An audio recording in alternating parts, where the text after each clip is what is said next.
Well, we've got ourselves a new ship, and it seems to be pretty damn good. You know, it's kind of weird to kind of think about when we originally heard about this ship. And for those of you that don't know, a Xeon cargo ship has been in the works since I think 2015 was the first time that we got a real kind of a vague preview image. And obviously this is a project that has been kind of like a start-stop sort of thing, right? We saw it, we saw some very early, I guess, work on it, and then it was never mentioned again, only to appear today, or yesterday rather, as a complete and finished ship, or very close to it as it appears. Obviously there's still some work to be done, but in general, I do like this ship. There's the usual disclaimers here. Would I rather that they were working on a different ship to get it ready rather than this? Yes, like a ship that they had already sold. Absolutely. That kind of, that is always going to be kind of a bummer with these new ships, but at least with a lot of these new ships, it seems like CIG is bringing them out right as they're ready to kind of deliver them. And I almost think that, when you see a ship appear in the store and they sell it and people buy it and it goes gangbusters, but you're constantly waiting for the ship, I think that in a weird way, that's kind of where the criticisms of that design, CIG kind of in particular notices and goes like, without outright saying it out loud, they're kind of like, yeah, you know what? That's a really good point. Maybe we need to kind of step back from this. Now, that's not always going to be the case, right? Sometimes it'll just be that the ship doesn't meet, the current, the game is not prepared for a ship like this. It has certain features or, certain career objectives like salvaging or mining or whatever that may just not be ready. And so, in other words, that ship tends to more or less, kind of sit in purgatory for years and years and years.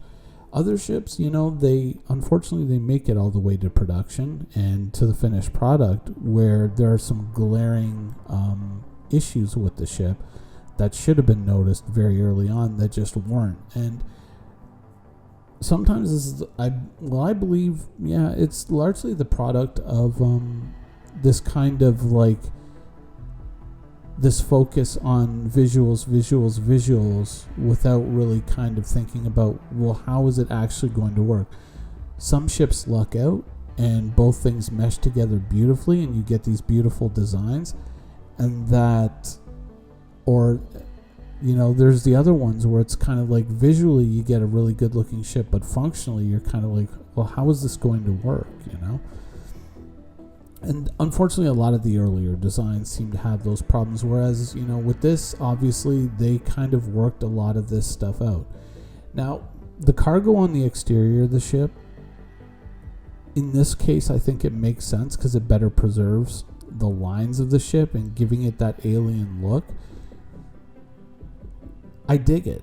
I like the 320 SCU of cargo space. It brings it in under a Caterpillar, under a Hercules, but it represents that next big stepping stone. So if you're moving up from, let's say, the Cutlass to the Freelancer Max, it's quite a leap to get to something like the Caterpillar. And so this kind of represents a stepping stone in that direction, though at the same price range-ish as where the Caterpillar started.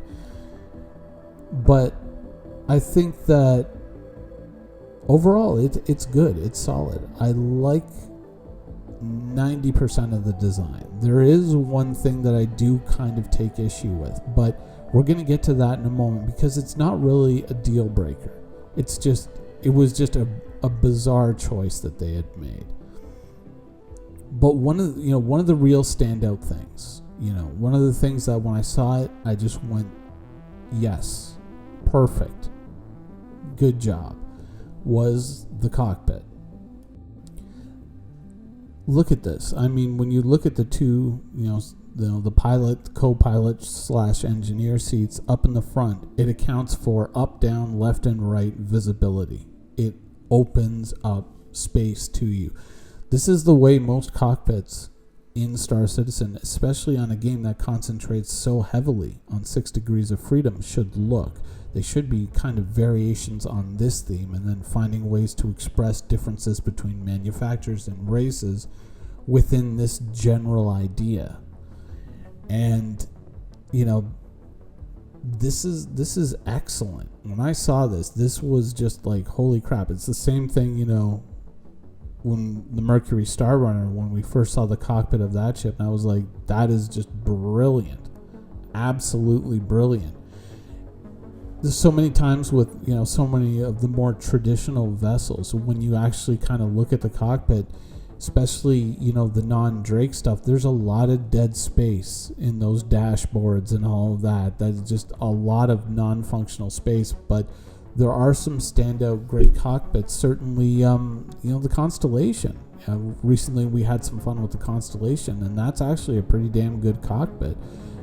If you can kind of thin out those struts a little bit, it would be a lot better. But in terms of up, down, left, and right visibility, it's excellent. Now, as I said earlier, there is one thing that I do take issue with, and that is the landing stance of the ship. I think that this was kind of an oversight, but I think it's an oversight that's easily correctable. So for those of you that don't or haven't seen the ship before, or seen how the geometry orients between flight and landing mode, the kind of the main connection point between the central hull and the engine nacelles, it rotates forward, so one of them more or less lies flat on the ground. It has like a little hover panel, Xeon ships and their hover panels, that kind of sticks out and gives you a little bit of ground clearance there when you land the ship.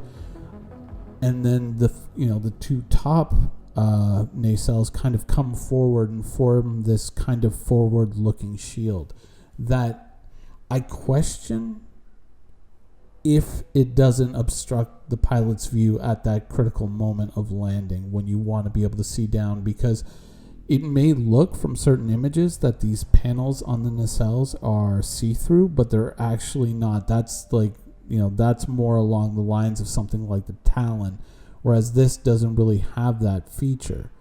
So that, I would say, is actually kind of a bizarre choice. I think that what would have worked better and what would have made the ship, I think in the practical sense, not, like in the visual sense, yeah, okay, it looks cool here, but practically speaking out in the universe, I think what would have been a far superior solution would be to, instead of making that kind of central pivot point that controls the nacelles rotate forward, to actually make it rotate backwards so that the these four kind of engine points kind of stick down like the legs of an insect.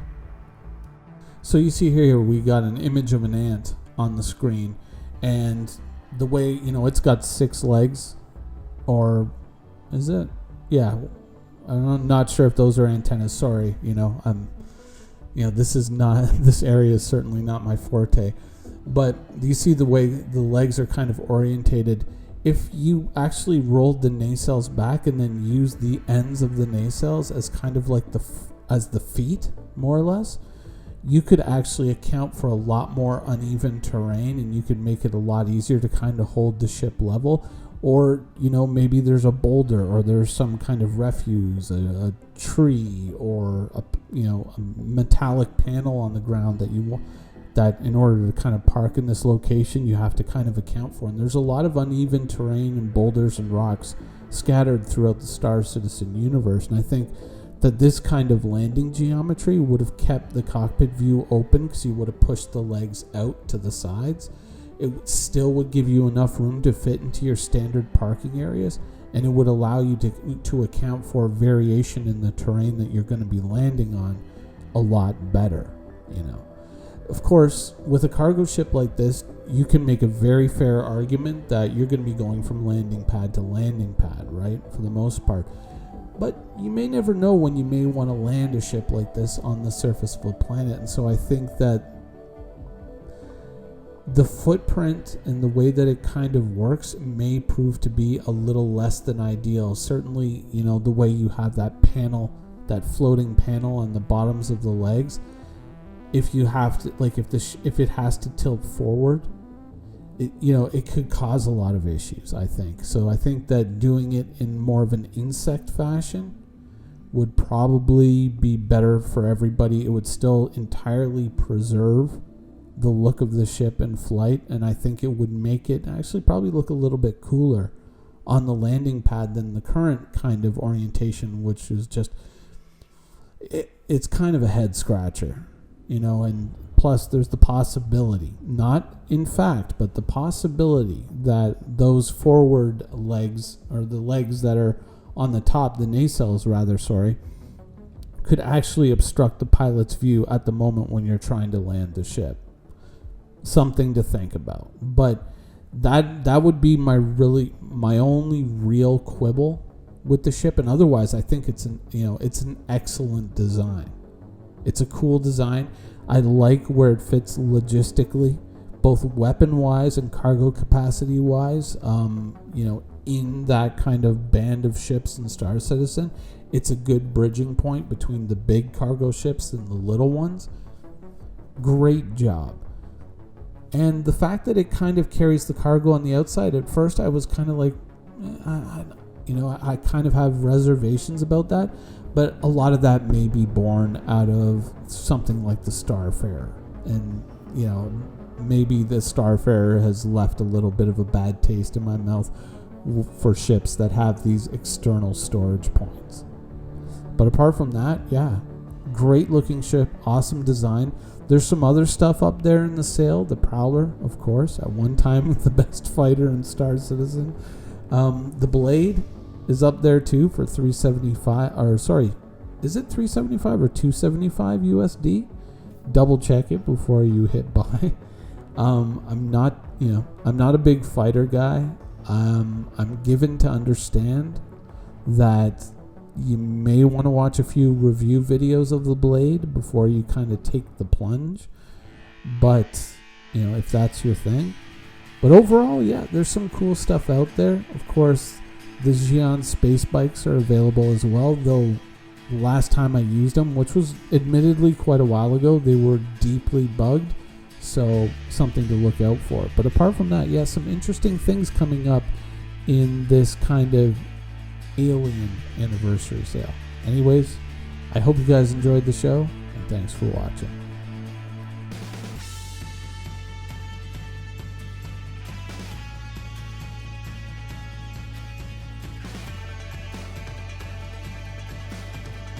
Thank you for watching. So if you want to keep up with the latest and greatest in Star Citizen and Squadron 42's development, please follow us on our social media channels. See you soon.